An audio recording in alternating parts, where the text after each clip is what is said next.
Well, we are back again. We are here. Me, we got our face in the place, and we're here with another episode of Dance in All Its Colors. We dance in all its colors, y'all. We dance in all its colors. So, um, we got another fun topic for you today. So, Jalen is here with me as usual again today. If you watch us regularly, you know that Jalen is the one of the hip hop and dance instructors at Mission Chasse Dance Studio here in Texas. Jalen, how you doing today? I'm good. How are you? I'm good. I'm good. Okay. Yeah, we coming off a high. We are coming off a high from last weekend because um Mission Chasse was invited to perform, and well, she did her thing, y'all. You go look at the video. Go look at the video. It's on the website. And while you're there, like, subscribe, follow. Okay. Like, subscribe, follow, because it's gonna be more. It's gonna be more stuff on there. But anyway, I, before we start, listen, I have to give a shout out to one of my parents. Um,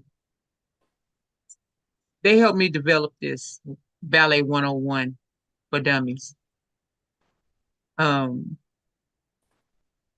and it was designed to teach the 3 and 4 year olds, the toddlers that I teach. Um, so this particular parent was observing the class, and I was using all of these different ways to connect with the children about the different dance steps that I was teaching. And we'll talk about that later because I have something I call it animal ballet. But anyway, we'll talk about that later. But I was dealing with these children, they're 3 and 4 years old, and this parent was observing this and was able to help me make a connection to her little dancer. So as the years have progressed, I've been able to expand on this Ballet 101 for Dummies.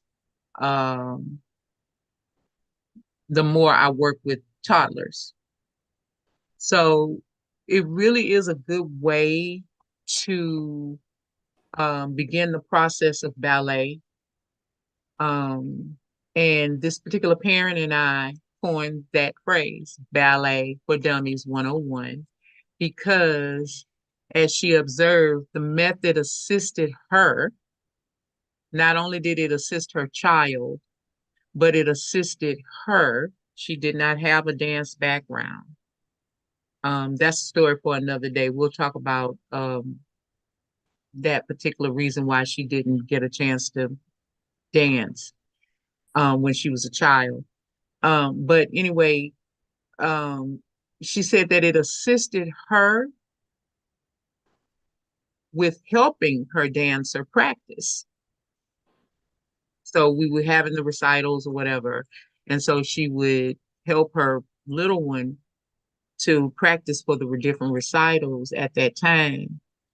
And so she said that learning the ballet was just as much fun for her as it was for her little dancer. So Jalen and I are going to talk about some of the things we've come up with over the years for Ballet 101 for dancers. Jalen, you because it's a lot of dance terms, huh? Mm-hmm. She said, There is, and there's a lot you have to remember. So, of course, you gotta remember the five positions of the ballet, arms and feet, and you got, your stage positions, encore, um, right. left, right, back, side, quarter, all Yeah. of them. So, there's a lot you have to remember. You have to remember the simple basic steps of ballet, um, arabesque, passe, pirouette, Right. It's a lot leap. of terms, y'all. It's a lot of terms. So we're gonna talk about just a few of them today. And if you're a dance teacher, let me know how these comparisons have worked for you. So feel free to share your technique in explaining the terms too down in the notes. So I want this to be a shared space for all of us dance teachers and dancers, if we're teaching dance, to be able to, learn from each other in ways that we can teach our little ones, especially our toddlers. And if somebody puts something in the chat, or if something we say here today inspires you to use it in your classroom, by all means, go ahead. Just don't be coming up with your own thing talking about you came up with it because you heard it here on Dancing All This Color. So I'm just okay, I'm just saying. But anyway, so the You first ultimately thing, get on my so what you nerves. say? What you say? Get on my nerves. Okay. Ultimately, Okay.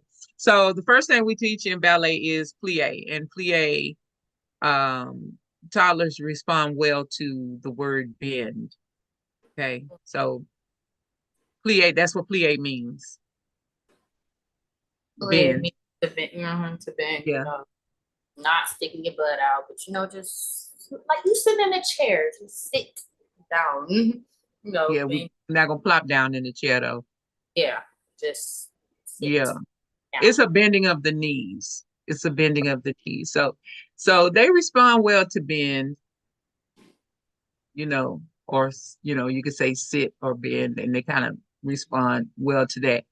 But now let's talk about some other terms. So there is, and Jalen kind of talked about it just a second ago. There's first position of the feet. So as Jalen said, there are 5 positions of the feet. And so that's one of the first things you learn in ballet. And so as you're transitioning from a creative movement class to an actual pre-ballet class, that's what you're teaching is plie, and you're teaching the positions of the feet. So this parent and I came up with pizza pie. If you ever come in a class of mine with where I'm teaching little ones, you might hear me say, "Okay, we're gonna go to first position pizza pie." Look how she look at every time I say it, she look at me like, "Why are And you looking at me?" I don't really say pizza. You say pizza slice, pizza Pizza. pie. Oh, The same okay. thing. Pizza pie, pie, anything. Just because It's a slice of pie. or it's a half triangle. A triangle. Okay, we Those. talking about toddlers. Yeah, that's Yeah, what it's like. Triangle pizza pie. Think of food that little kids can think of. So pizza pie, pie, food. Something simple for them to remember. yeah. Looks like this, y'all. Their feet look like this. Not like this. Okay. Just like So they really respond to that because like Jayla said, they eat pizza, so they respond to what the pizza looks like. Now, there's also sixth position, or the sixth position of the feet, or first position parallel. So we will say choo-choo tracks or train tracks because they know what that is too. Like I don't know how they know what a train. I guess because they play with a train track, because it's not many train tracks around, right? Is it a lot of train tracks around? At least not in the United States. It's not that many train tracks.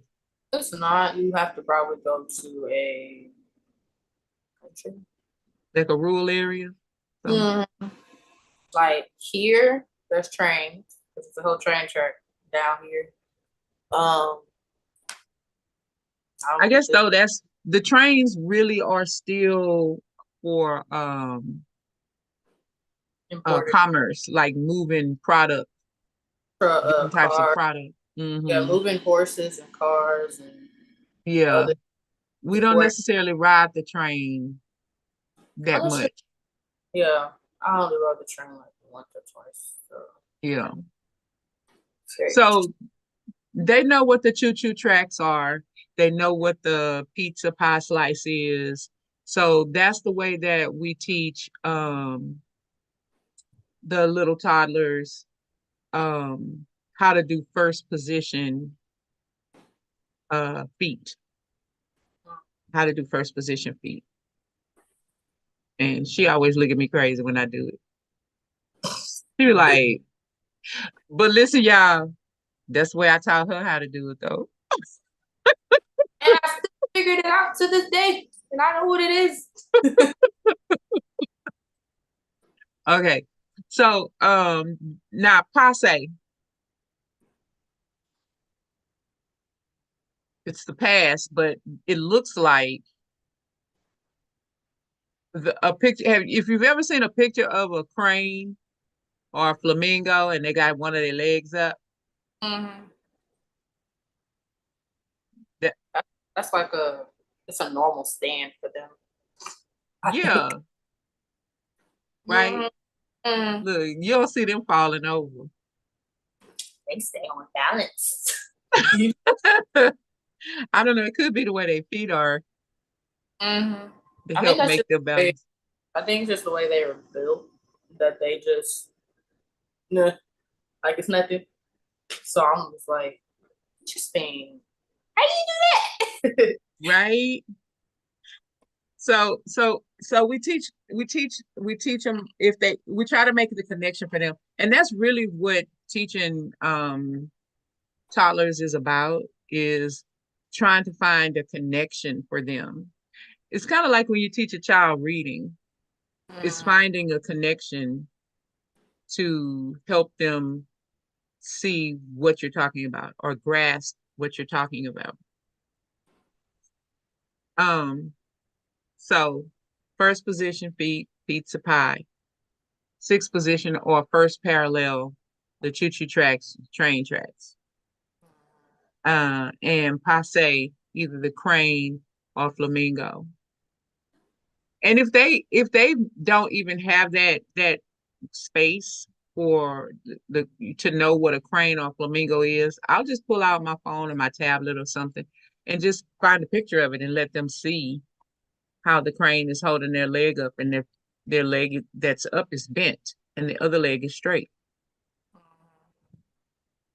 it's like holding balance without falling and kind of holding your core so your stomach and your hips so you can stay aligned instead of falling Right. or yeah, just not falling because you don't want to strain yourself so much that you hurt a muscle in your hamstrings, meaning your thighs, or you know hurting yourself so you don't fall. So the more times you do it, the more times you get better, and the more times you be able to go on your feet and on releve, so rising instead Mm, of falling, but also keeping your arms intact too without staying in balance without falling also. So it's kind of all of that. yeah. Um, so the next one that we do is to teach the carriage or the placement of the arms in third and in fifth. Okay. So that I mean, so there's other, there's fourth arms where it's kind of one of the arms is still in the same carriage. So, but mostly in third and fifth is where we teach this one in how to hold their arms properly. And we tell them that they are to pretend that they are holding a beach ball. Yeah. So here, because we're in Houston, Texas, so we're really close to the beach, Galveston, Corpus Christi, like there, okay. So there are beaches here, Port Lavaca. Like there are beaches where children might go, especially Galveston, Right. Padre Island. Okay. And Mm-hmm. so they would play with the beach ball. They might even play with the beach ball in the pool, in the pool in their backyard. Right. If they have a pool in their backyard. Y'all got a pool? You're like, girl, no. Okay. So we teach the placement of the arms is to hold out your arms in a rounded fashion as if you were holding the beach ball that you play with in the pool. Right. And then that puts the connection.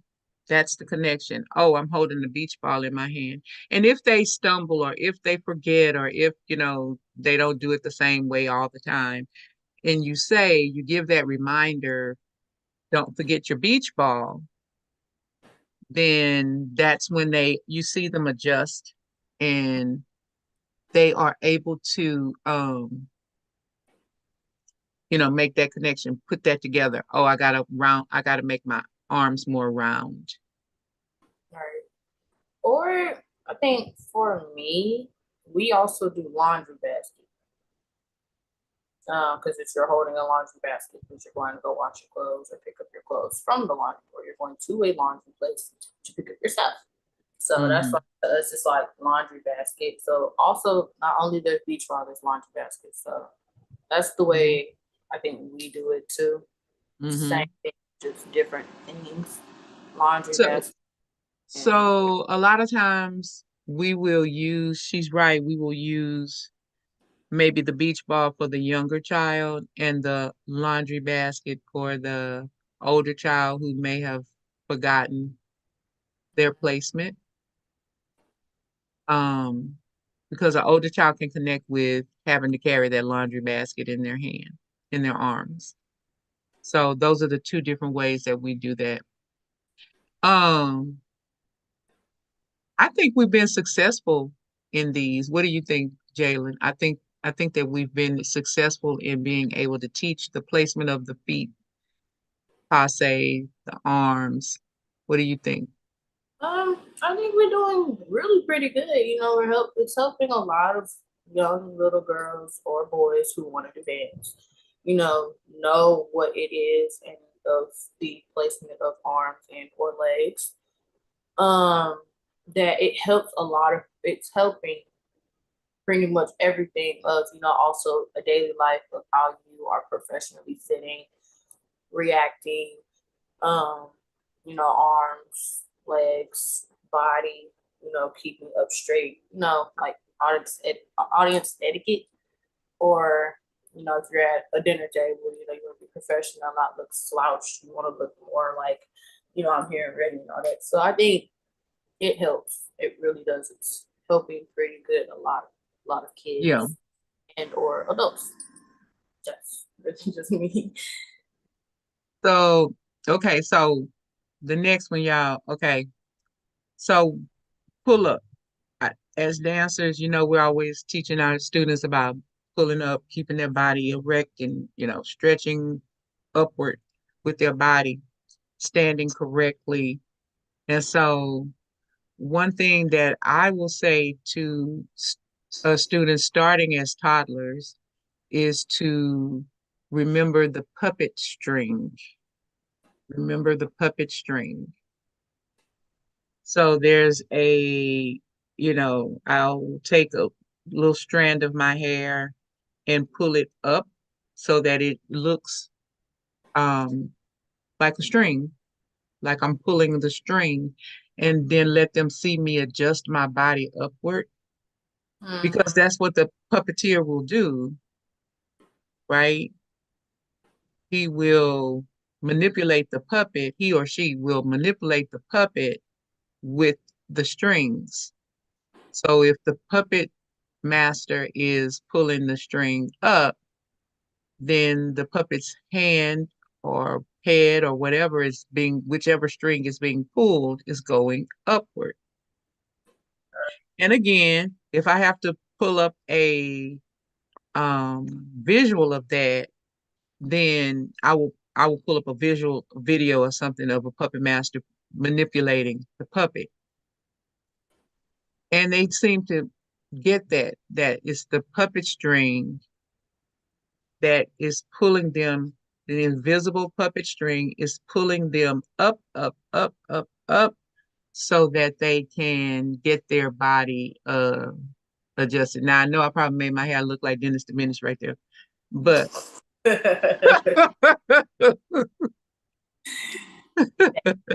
Bad.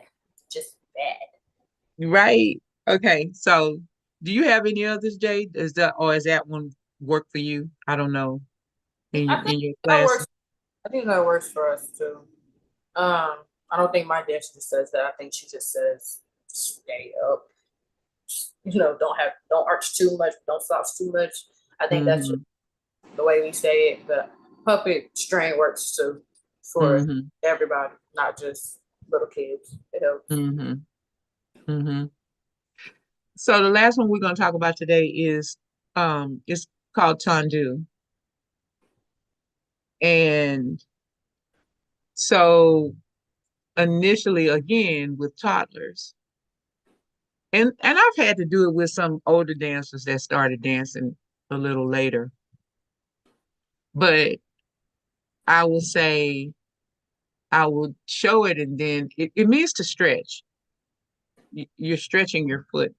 You're stretching your foot and until it extends into a point.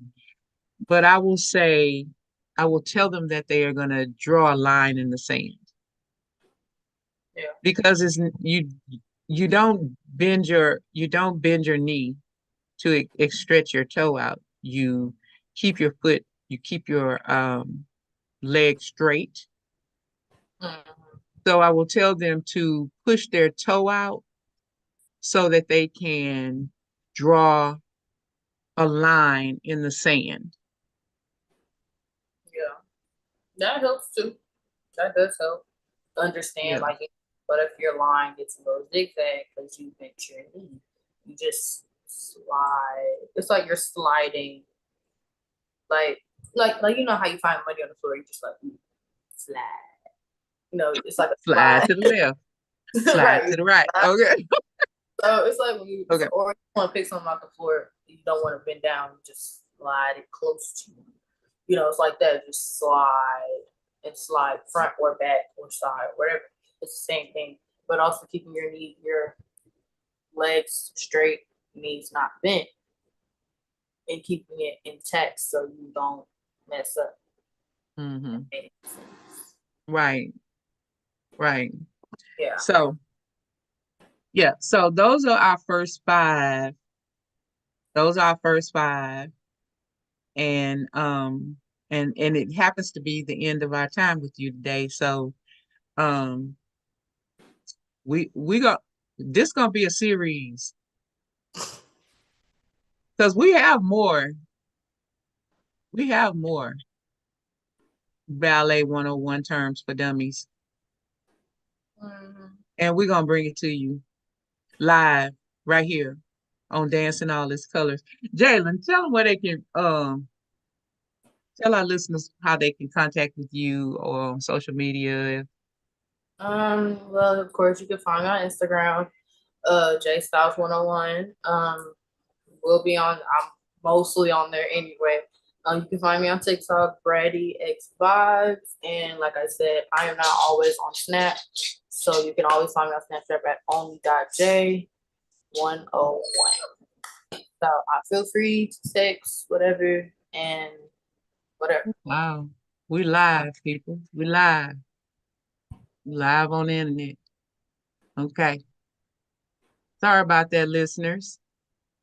Okay. And also, don't forget to go check out, subscribe, like, follow this channel. Go check out the video of Jay dancing last weekend. I Did her thing, y'all. She did her thing. So go check it out. I'll check out the stuff in the chat. You know how to reach me. And as always, thank you for listening to Dance in All Its Colors. And remember, we don't twirl, we dance. And I will check y'all out next time right here. Okay, and again, before we're out, I'm so sorry, y'all. We're live, but it's not always that you can be respected when you're doing what you do.